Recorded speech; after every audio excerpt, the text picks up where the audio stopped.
You're listening to the official podcast of Bloodstock Open Air Festival.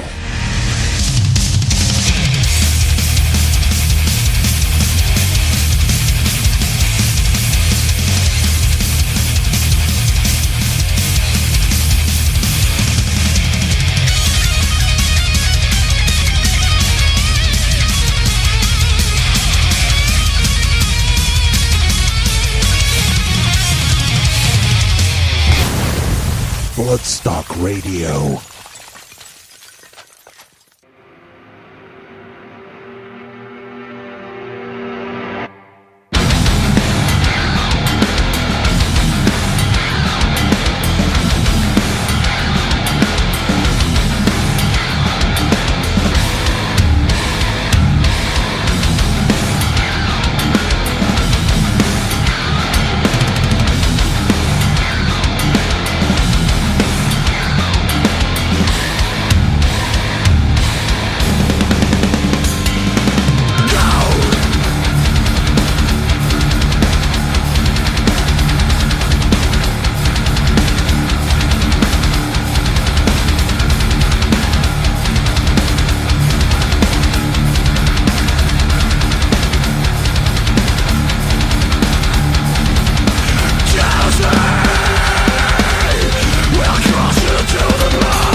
Yes, indeed. This is Bloodstock Radio, the official podcast of the Bloodstock Open Air Festival. This is podcast number 37, and that was the awesome Gojira, who will be headlining your Bloodstock 2018 Saturday night, folks. And the main reason I played that is because I listened to a Bloodstock 2018 playlist on Spotify the other day to get myself acquainted with some of the other bands that I'm not too familiar with, but I just ended up falling back in love with Gojira all over again. They are going to put on some show at Bloodstock this year. And getting us all nice and warmed up for that will be the fantastic Cannibal Corpse, and I am delighted to inform you that tonight we'll be bringing you an interview with their drummer Paul Mazurkovic that we were lucky enough to get just the other night in Nottingham, and we'll also be hearing some music from them and the Black Dahlia Murder who supported them later in the show. But before all that, this upcoming weekend will be a very sad one for a lot of Midlands metal fans, myself included, as the fantastic Getica are playing their last ever gig at the Phoenix in Coventry on Saturday night. And I've probably grown to be as close to this band as any other over the last few years. First saw them in the New Blood tent at Bloodstock, my first ever Bloodstock in 2013. And then I got properly into stalking mode, and I saw them a total of 10 times between then and Christmas 2013. I've seen them play live loads of times since, including on the Sophie stage the following year, 2014. And I've become really good friends with them. I've been to birthday parties. I was master of ceremonies at Scott's wedding. Going to be doing the same again at Mark's wedding later this year. And of course, Topher is my partner in crime for our Bloodstock TV interviews at Bloodstock each year. So it's definitely going to be a sad day on Saturday, but it's also going to be a great send-off, because supporting Getica are going to be 3 other bands who have also played at Bloodstock. Opening proceedings will be the Face of Ruin, who played as Metal to the Masses winners in 2016. Then we'll have Codex Alimentarius, who played in 2015, and another Metal to the Masses winners from 2016. The band who gave us that exclusive first radio play from their amazing new album, Maya, 2 weeks ago, and who none other than Trivium's lead singer, Matt Hafey, this week tweeted were his new favourite band, the awesome Conjurer. So if you can get yourself to Coventry this Saturday, then I recommend you do so.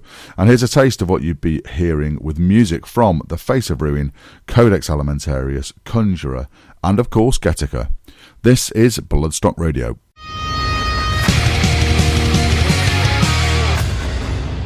Gig updates.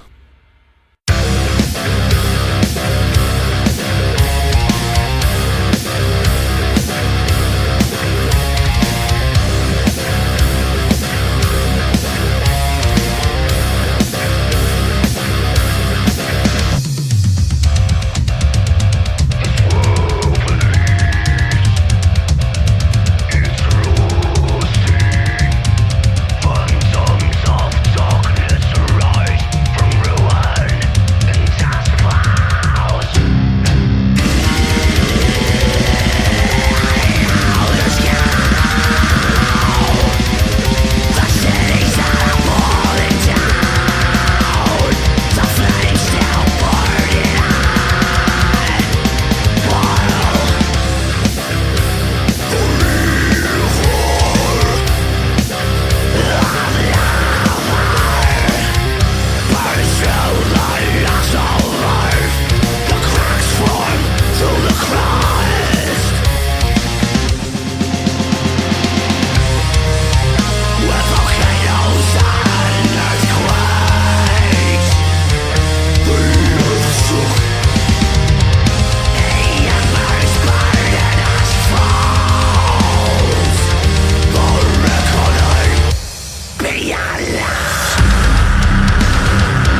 Hey, Butthead, I just heard the most spiffing band. Have you been eating Lucky Charms, Beavis?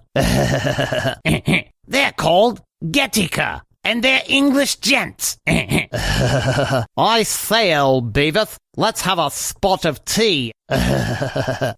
Jolly good, old chap. Let's have some bangers and mash. You said bangers. Yes, indeed, that was the awesome Getica with Stack the Pyres from their album A Monster in Mourning, and before that we had Conjurer with Choke, Codex Alimentarius with Baptized, and The Face of Ruin with Beyond Life, and you can see all of them on Saturday in Coventry at Getica's last ever gig. That is going to be quite a weekend, and just rewinded to last weekend, I also have to give a big thank you and a shout out to Codex and their manager Rachel from Enso Music Management, who helped to turn my weekend into a pretty hectic one by inviting me to join them at Hammerfest, which I gratefully accepted as I really wanted to see Acid Rain there. But just after agreeing that, I also heard back from Metal Blade that we'd got the only interview that Cannibal Corpse were giving on their UK tour in Nottingham on the Saturday night. So after seeing Chrysler in Northampton on Thursday, I bombed it up to Hammerfest on Friday, saw the likes of Acid Rain, Goat Horse, Sepultura, then headed back to Nottingham on the Saturday, picking up Topher from Coventry on the way in order to record the Cannibal Corpse interview that you're about to hear very shortly, and which you can also see on the Bloodstock Festival Facebook page and our YouTube channel, which is called Bloodstock Festivals. We recently just hit 30,000 subscribers, so if you're not one of them yet, then please do get signed up. Okay, next up we're going to have our Metal to the Masses update, including newcomers Reading and our first ever non-English Metal to the Masses update. And then we'll be hearing that interview with Cannibal Corpse drummer Paul Mazurkovic, some music from them, and some music from their support act, the Black Dahlia Murder. All up next on Bloodstock Radio.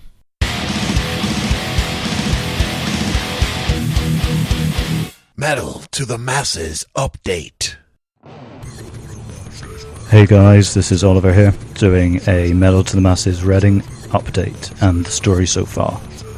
So, Reading took a year off from Metal to the Masses in 2017, and XL Music Promotions and Management returned to the Face Bar, where there would be 4 heats and a total of 20 bands competing, with 3 bands progressing from each heat to the semi-finals, as well as some fantastic guest bands. So, Heat 1 saw Escape December, Reventure and Circa Never progress, with an outstanding performance from Witch Tripper as well. We then had an almighty weekender, with the 9th of March breaking the record for the number of attendees to a Metal to the Masses heat in Reading. Unfortunately, Alternative Car Park had to withdraw from the competition and were unable to take part. So the 3 bands that progressed from Heat 2 were Negative Thought Process, The Freudian Session and Incarna D and Oven. Death Warrant, however, the 4th band, were given a slot at Facebar Mageddon 2018. There was also an incredible performance from Remnant, showing just how good some of the Reading bands are. 2 days later, on Sunday the 11th, saw guest band Verona headlining Heat 3, with Cypher, Winter's Edge and Ghost of Machine progressing through to the semis. The final heat for Reading will be on the 30th of March, and we'll see King Minos, Mercury's Well, Victus, Noatha and Kamikaze Test Pilots, alongside 2016 winners End of Salvation providing the headline performance. With 1 heat left, there isn't one outstanding band so far, but a whole bunch of potential winners. So the semi-finals are coming up soon, and the judges have got a real tough job on their hands, so the best of luck to them. But before then, I will be back at Heat 4 on the 30th of March at the Face Bar in Reading, and I will see you there. This is Oliver from Metal to the Masses Reading, wishing you peace, love and heavy metal. This is Chris from Metal to the Masses Coventry. This Sunday we have our 3rd and last semi-final, featuring Wave, Genova, Barbican and This Burning Age, with a special guest performance from King Leviathan. See you there. Hey! Metal to the Masses Gogledd Cymru sy yma, efo chi yn Atomic Wrexham bob pythefnos o noswener y 9fed o Fawrth, dan y ffeinal ar noswener y 15fed o Fehefin. Cerwch i North East Wales Metal Productions ar Facebook am y manylion. Bydd yr rhes yma o ddigwyddiadau sydd yn weld un band yn llwyddo i gwneud i Bloodstock eleni yn cael eu cefnogi gan Good for Audio Entertainment, Power Zone a Impact Zone a Radio D-Side. Come on! The Big Interview. Okay, this is Squatter on Bloodstock Radio and TV, and we are having a chat with Paul Mazurkiewicz from Cannibal Corpse. How are you, sir? I'm doing well, thanks for having me. Yeah, no, thanks for having us, because I believe not much press that you're doing on this. This is the first interview we've ever done, combined Bloodstock Radio and TV, and I believe you're not doing too many on this tour as well, so thanks for taking the time. Oh, yeah, no problem at all, no problem. Cool. So we just recently announced you guys as playing Bloodstock this year on this Saturday as support to Gojira, the special guest slot as we call it. So a lot of excitement generated about that. So how are you guys feeling about it? Oh, it's going to be great. I mean, we've played Bloodstock, 2 times I think in the past, and great shows, great festival, run really well. So we're looking forward, of course, coming back and doing it again. So. Yeah, so you're over here at the moment doing a run of shows in the UK and that a lot. So UK audience is still as fresh and up for Cannibal Corpse. Have you seen a lot of kind of youngsters in the crowd as well? And is it a regenerating audience? It always is, man. I mean, that's the good thing about our fan base. It's we can't rely on just the old fans. It's every tour, every day. There's new fans getting into Cannibal Corpse, into the music. So I believe, when you look out, you see a lot of young, fans, and I'm sure most of them are seeing us maybe for the first time. So, but this UK run we've done so far has been amazing. I think it's been our best shows we've ever had. I mean, having a band like the Black Dahlia Murder, of course, with us is huge. But we're doing well. It's been great. So I'm sure Bloodstock will be another awesome show for us over here. Yeah. As I say, there's a lot of excitement about it, and we obviously Bloodstock's getting bigger and bigger every year in that lot. So I think it was 2010 that you guys played, 2015 the last time you played. So hopefully you'll see that we're a little bit bigger than you were last time. What's your memories from those shows? What can you remember from those? Not too much. It's just playing the show and having a good time. Like I said, the festivals run really well. Just great fans. I mean, really, we have great fans over here, Yeah. So, and then being maybe a little bit more of a smaller festival than, say, Wacken or Grass Pop or Hellfest. I mean, to me, that makes it just even that much more exciting and better, when it's still a festival, a lot of people, but it just seems like it has more of that kind of underground edge to it, know. So that's cool. We're into that kind of thing where it's more of a heavy music-oriented festivals. Yeah, I think that Saturday slot is going to be a real good one because we're there from the Thursday. So Thursday afternoons when it all kicks off, and so we'll have been partying for 2 days, and we'll just be sort of ready to get the Saturday headliners, and there'll be a good slot. So. Yeah, it'll be fun, man. We're looking forward to it. Definitely. Yeah. So on the tour at the moment, you're touring the new album, Red Before Black. So just talk to us a little bit about that and the way that you think that's going, and how the album's been received in general. Oh, it's been going great, man. I mean, we got great comments, great reviews, great things being said about the new record. So we can't complain about that, obviously. And we feel it's one of our best we've ever done. So. We're very proud of it, very excited to play a lot of the material. We've been playing 5 songs off the new record this tour, and seems to be going over great. Everybody's been, getting into it, so that's a good thing, and I think that may have, propelled us to where we are here. Like I said, our best shows in England by far, and I think the band's doing better than it's ever have. So. Yeah, that's cool. Yeah, so looking at the set list there, I was noticed you got 5 for the new one. You seem to have like sort of almost one from nearly every other album as well. So it's great to have that sort of back catalogue where you can pick and choose. But it must be difficult for you with 14 albums to actually choose, what you're actually going to to play on these. Yeah, it gets harder. Yeah, it definitely gets harder. I mean, we want to promote the new stuff, and we always do. So, right, then you got to pick and choose between 13 other albums here to finish out the set. And, we always really try to represent every album. Unfortunately, it's not going to happen every time, Yeah. But we feel it's very important because all the albums are important. So, we do the best we can to fill in the set. But, it's just the way it goes. Unfortunately, there's probably a handful of songs people want to hear that we're not playing. And it's just the way it is. So. Yeah. So you got a couple more dates here in the UK, and then you're heading back home for a bit of a break. But then you're back in Europe in the summer before Bloodstock. A couple of festivals in the middle, and then off around South America. So how does the UK compare in terms of UK gigs individually, UK festivals, UK compared to Europe and to the South America? And which sort of things do you prefer playing? If you can only play one gig tomorrow, what would it be? Yeah, it's hard to say, man. There's so many great ones. We have such a great fan base throughout the whole world, and we've had great tours, always great shows. Like I said, the English shows that we've been doing, and we always have, are very brutal. So, I mean, we're just happy that we have the people coming out and going crazy for us. I mean, it's so hard to make that assumption or make that difference. Or what I'm trying to say is man, it's all good, man. We got some great shows. But yeah, I mean, if I'm going by just what we've experienced in the last few, we were just talking about it the other day, and these English shows have been amazing. The crowd's been great, and then we're going, oh man, yeah, and then the Spanish shows, and then the French shows, and then and then we go through all the shows, and we're going, man, we had some good ones. So It's hard to say, man. We're just fortunate, lucky that we got fans coming still, and that they're going crazy for us. So that makes us happy. Because after 30 years, that's a remarkable amount of time. But I mean, a lot of the bands that we're interviewing nowadays, you do sort of find that metal seems to have that longevity. I interviewed Testament and Megadeth and some of the other sort of bigger bands over the last year or so. And what do you think it is about metal that sort of people can go in? Because the thing is, especially the fact that it's so fast and relentless, you would think that it would get harder to play for you guys as you're getting older, and us as fans in the pits getting older, but that doesn't seem to happen.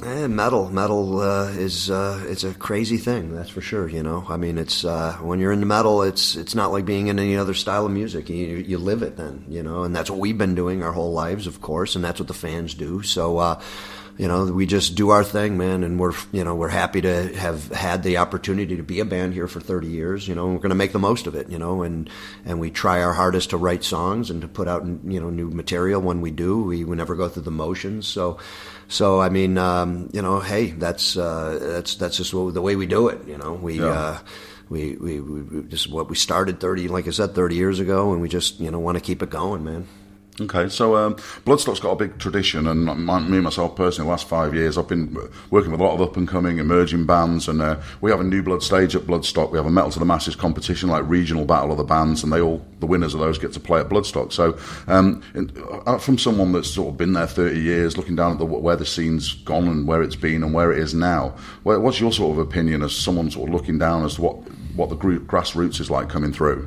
Yeah, I mean, it's crazy. It's awesome that it's still around, and that it's a very powerful form of music, death metal and heavy metal in general. And, I don't think it's going anywhere. I mean, it's of course morphed and changed, and so many subgenres and all this. And, there's a lot of different kinds of extreme metal and music, but, we're just, it's crazy that we were part of the beginning of that, in a sense, we were there when it was all being created, when it was a lot of stuff was changing, the musical scene, and, the genres was being formed. So it's great to see. I mean, and then we have festivals like Bloodstock, like 30 years ago, you wouldn't have had Bloodstock. We talked about the 70,000 tons of metal, same thing, like who would have thought 30 years ago that you'd be on a ship playing with heavy metal bands? It's crazy. That's unfathomable, that's just unbelievable. So here we are, right? And you got festivals, metal festivals throughout the whole world, and obviously it was a lot in Europe, and you got something like the 70,000 tons. I mean, metal's not going anywhere. It's getting bigger, it's here to stay, and that's a good thing. Yeah. So, any words of advice for those sort of up-and-coming bands as to what the best way to go, and what do you think it is that's kept you guys going for this long? Just be true to yourself. You got to enjoy what you do. If you're, if you have a passion and a will, you're going to find that way. There's no formula. There's no magical thing. You just, you got to play what you love to play. That's just what music is all about to me. So that's what I would tell anybody. Just stay true to what you believe in. Yeah. Okay, cool. That sounds great. Well, we're looking forward to seeing you at Bloodstock, so that'll be great. I will warn you in advance, there's a Facebook event set up for a Ace Ventura dance-off during your set. where everyone's buying Hawaiian shirts on eBay at the moment. Oh, cool. So I'll warn you in advance that that's going to happen. I don't know if that's ever happened anywhere before, but... Yeah, it was supposed to happen recently. Somebody said that they were going to do that. I think it was on this tour, and I don't think it happened. But so, yeah, it'll be interesting to see if it does happen. The wacky British sense of humour, I'm afraid, is going to come to the fore. But that's all right. I love it. Yeah, cool. Excellent. Well, thanks for talking to us, Paul. Cool, man. Thank you very much. We'll see you in August. Thank you. I appreciate it. Thank you. That's Bloodstock TV and radio with Paul from Cannibal Corpse.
Fucking life, fucking life, fucking life, fucking life.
Hi, this is Andre of Blind Guardian. You're listening to Bloodstock Radio. Okay, so that was our interview with Cannibal Corpse, followed by their song Code of the Slashers. And I hope you're all looking forward to them playing Bloodstock as much as I am. They are playing another sold-out show in Belfast tonight, and then they can finally head home after a long old tour, get themselves well rested before the summer.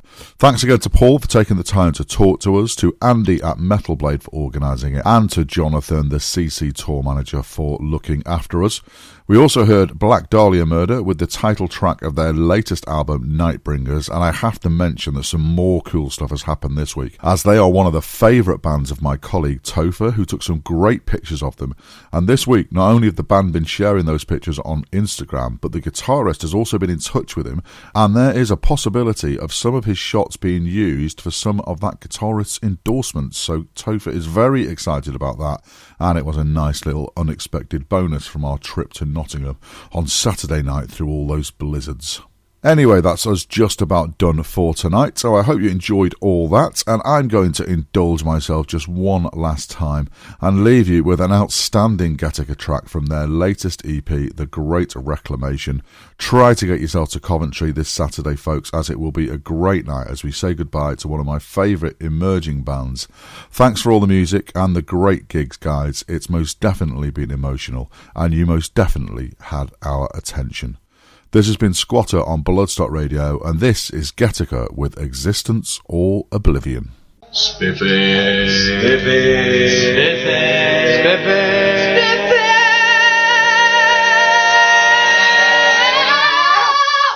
This is Gattaca, and you're listening to Squatter Squat. Spiffy. Squat. Spiffy. Yes.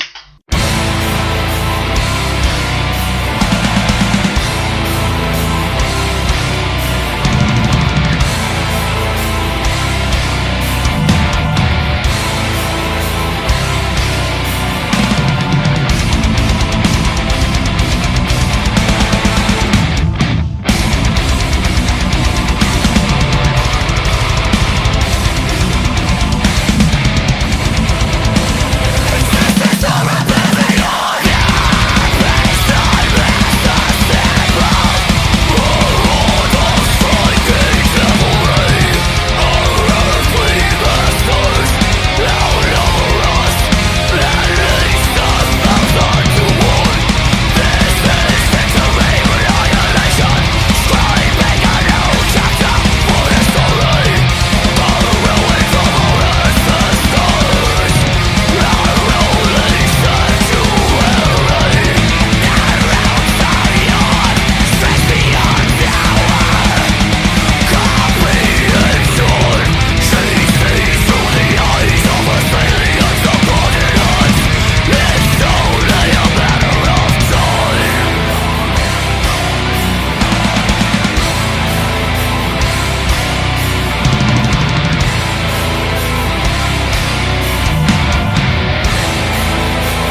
fans, for the fans. Bloodstock Radio.